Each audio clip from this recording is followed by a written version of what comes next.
Well, tonight's town hall format gives the voter a voice. So what issues do they really care about? And who has the upper hand? Well, joining us now for a fair and balanced debate, political editor at Bustle.com, Emily Shire, and Fox News contributor Guy Benson. Thanks so much for being with us, both of you. Good morning. Thank you. Good morning. So, Emily, I'm going to start with you. Both campaigns say their candidate is better suited for this town hall format. So, Emily, cut through the spin for me. Which candidate really has the edge here? Hillary Clinton, though that may be more by dint of the recent scandal hitting Donald Trump. He needs to do damage control. In fact, damage control is really an understatement for what he needs to do at this debate. He is being dumped by the most respected people in his party, and he really needs to prove to voters why they should trust him, why they deserve his vote, when John McCain and Jason Chaffetz are saying they're not willing to back him. And that's going to be a tough thing for him to answer tonight. Guy, who do you think? Which candidate has the edge in terms of this format?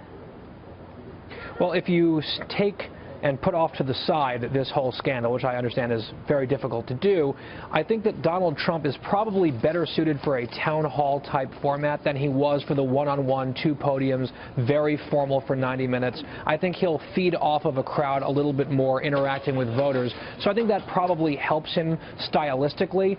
But again, with the huge dark cloud hanging over his campaign right now, I'm not really sure the format is necessarily going to help him. He needs a plan of attack. He needs a plan to dig himself a bit out of the hole that he's created, and I think all eyes will be on him tonight.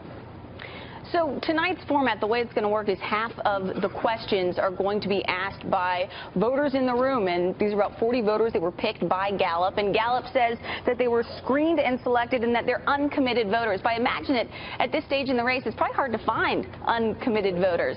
What do y'all think? Emily? I think a lot of people actually still are on the fence, and many people are considering third parties, and those are generally considered persuadable people. So I do think there are those who are on the fence, but unfortunately, the recent scandal for Donald Trump may have swung a lot of people over to Clinton's camp, particularly Sanders supporters who are on the side and willing to cast what one would call a protest vote. I think this has really confirmed a lot of fears and disgust of Donald Trump, and now they may be voting for Hillary Clinton.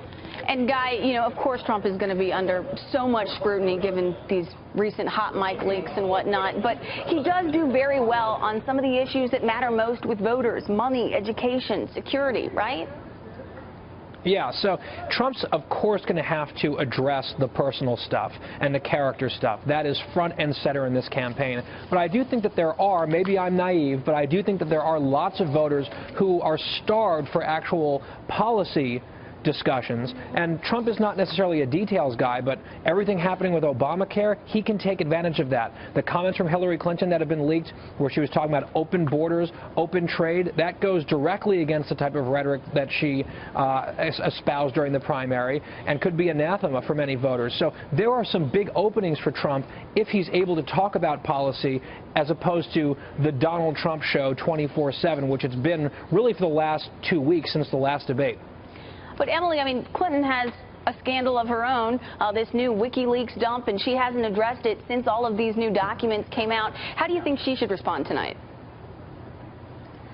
I think they haven't been authenticated yet is one of the things, and I think she will address them. But the problem for Donald Trump is that this WikiLeaks scandal just proves what voters already know about her, that she is deceptive, that she doesn't have the most honest record, and they've already accepted that. I don't think this is throwing a lot of new material for Clinton to have to deal with compared to what Trump's dealing with.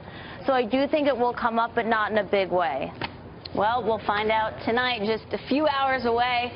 Thanks so much, Emily and Guy. We'll be watching. I can't wait. Thank you. Thank you.